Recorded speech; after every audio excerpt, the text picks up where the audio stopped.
On your marks, get set, go, because we're with Bobby Marks. I like that. Bobby Marks on your marks. All right. So for that, we're welcoming back front office insider Bobby Marks, and this is how this is going to work. What's going to happen is Bobby is going to set the table here. He's going to tell us what the specific decision that's going to shape the 2023 offseason, and then Matt and Jalen, you will each have 30 seconds to predict what will happen. Sound good? Let's get it. All right, let's do it. All right, this is how we're going to start. We're going to start with the reigning NBA champions, the Golden State Warriors that we just talked about. Bobby, what decisions are the Warriors facing here, particularly surrounding Draymond Green's contract situation and, Andrew Wiggins, a bunch of young players?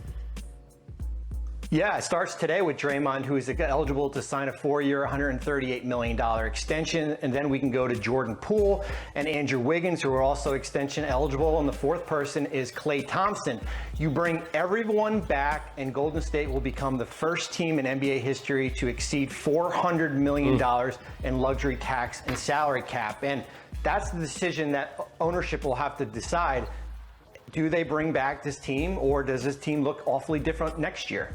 Okay, so that's the decision. Jalen, you have 30 seconds. What would you do? I don't need 30. You got to bring this back. Okay.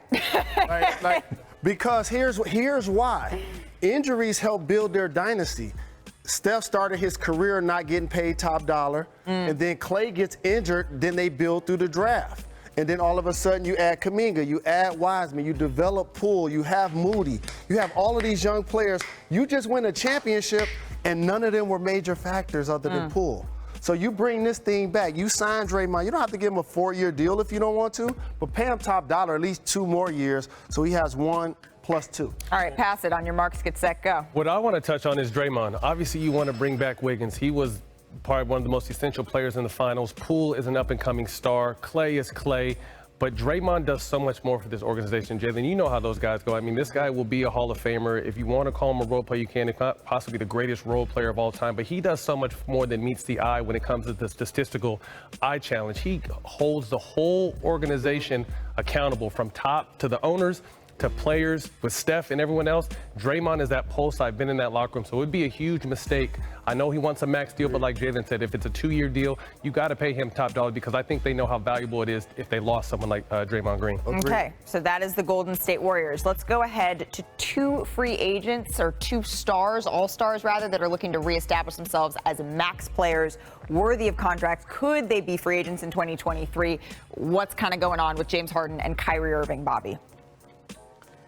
The former teammates in Brooklyn, right? I think when we look at James Harden, decline that $47 million option, is on a $33 million contract. Can he reestablish himself as that max player? Certainly coming off a subpar playoff series against the Miami Heat here. And then there's Kyrie Irving, the perfect player on a year-to-year max contract. Is there a team out there besides Brooklyn that will sign him to a 3- or 4-year max contract, still in the prime of his career? And as you said earlier, there's potential to have 14 to 15 teams that have $40 million in room. So 2 players looking to reestablish themselves as max players. 2 players looking to reestablish themselves as max players. You could see it on the bottom of their screen. James Harden had that 2-year deal he signed. Kyrie Irving opted into his player option. But this time I'm going to start with you, Matt.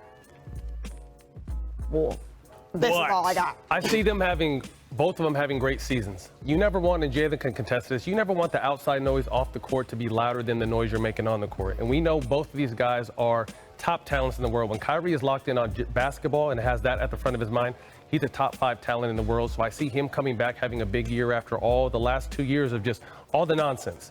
James Harden, on the other hand, has a full offseason. I think he's recommitted himself to getting back in shape.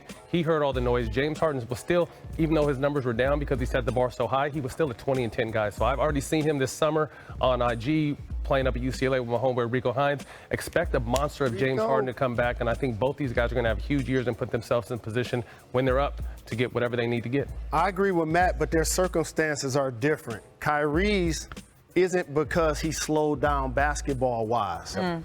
All he has to do is show them that he's reinvested in the franchise. Be it training camp, be it practices. Hopefully no vaccine mandates happen.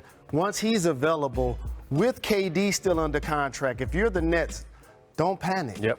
Find a way to keep KD happy by signing Kyrie. This ain't brain surgery. I got to ask a second question. How did Ben Simmons pass his physical? That's another subject for another day. The next thing I want to say is James Harden. He did, Matt, slow down a little bit. He's not an MVP level player, Malika, and so he needed the second year guarantee in case something happens, you get injured, you slow down a little bit. But for the Sixers, that's a prove it to me year for him this year. He wanted to go into the office and get a 4-year deal like Bradley Beal. He didn't. He wanted to get a 2-year deal like Dame Lillard. He didn't. So this is a prove it basketball year. And if Philly's able to win the East, then James Harden gets paid. If they don't win the East, he still's not going to get a long-term deal with them. Well, we're going to do this one more time, and this question is going to be a prove it for the two of you that you can do this in 30 seconds to me, because neither of those first two were. All right, Bobby, here's what we're going to do here. I want you to make the call. What other contract decisions are you keeping an eye on that we need these two to talk about here?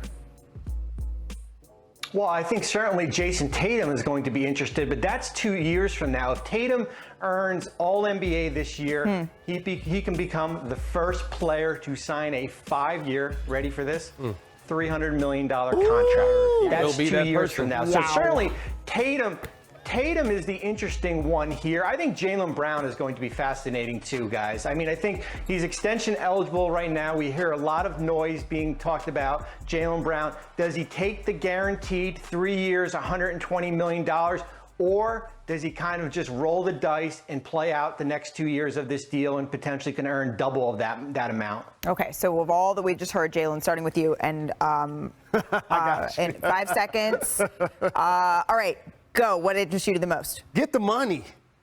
Like, do the Bradley Beal. Sign the deal, and then if you're unhappy tomorrow, we'll talk about it tomorrow. So, therefore, if I'm Jalen Brown, I have a chance to get the top dollar, you get it. And if I'm Jason Tatum, I'm definitely getting $300 million.